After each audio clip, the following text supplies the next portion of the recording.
You can see we're doing the 2010 AP Calculus AB Free Response question. This is question 2. A zoo sponsored a one-day contest to name a new baby elephant. Zoo visitors deposited entries in a special box between noon t=0 and 8 p.m. t=8.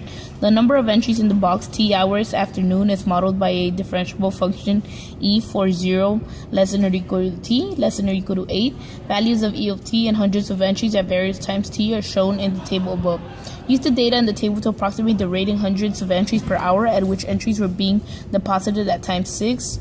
Show the computations that lead to your answer.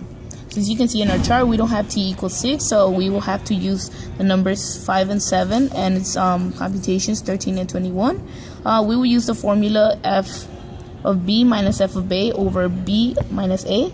So we have to plug in our answers. 7 minus 5 over, 21 minus 13 over 7 minus 5, which then gives us 8 over 2, which is equal to 4 hundredths of entries per hour at time equals 6. Moving on to B, use a trapezoidal sum with the force of intervals given by the table to approximate the value of 1 over 8 from 0 to 8 e of t dt. So they give us the equation right here. All we have to do is plug in our numbers.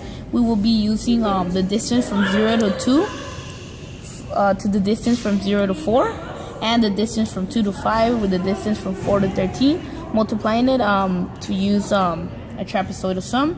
Our force of intervals will be from 0 to 2, as I said, from 2 to 5, from 5 to 7, and 5 to 8.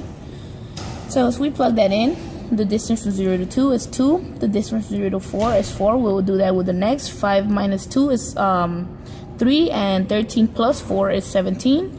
7 minus 5 is 2, and 21 plus 13 is equal to 34. The same thing here. The distance is 1 from 7 to 8, and 23 plus 21 is equal to 44. Moving on, we do the multiplications and we get our answers right here. And when we add that, we will get 171.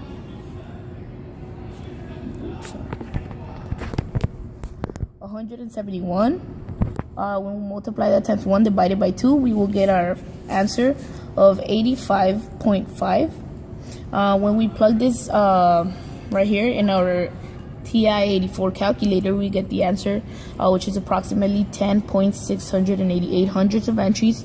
From t=0 to t=8, the average number of entries was 10.668 hundredths of entries. Moving on to letter C, at 8 p.m., volunteers began to process the entries. They processed the entries at a rate modeled by the function p, where p of t equals t to the third power minus 30t squared plus 298t minus 976 hundredths of entries per hour. For 8 is less than or equal to t, less than or equal to 12. According to the model, how many entries had not yet been processed by midnight? So as you can see in the chart, they stopped at time t, but they want to see how many entries have not yet been processed by midnight. So they give us this formula, which we'll use to see the rate. We will, since we're starting from t=8 to 12, we will subtract 23. So we do 23 minus, and the equation that we have here. We then plug that in, which is 23 minus 16, which equals 700 of entries that have not yet been processed by midnight. Moving on to question D. It says, according to the model from part C, at what time were the entries being processed most quickly? Justify your answer. So we want to see at what time where the entries were being processed the most quickly. As you can see over here, I used P of t equals 3t squared minus 60t plus 298. And then we then get what is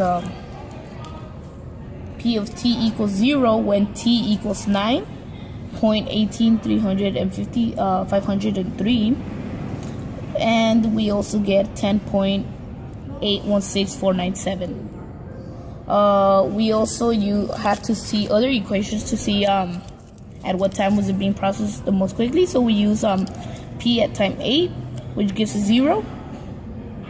We also do p to 9.183563, which is equal to 5.689, and P of 10.816497, which equals 2.911. and we also input P at time 12, which is 8.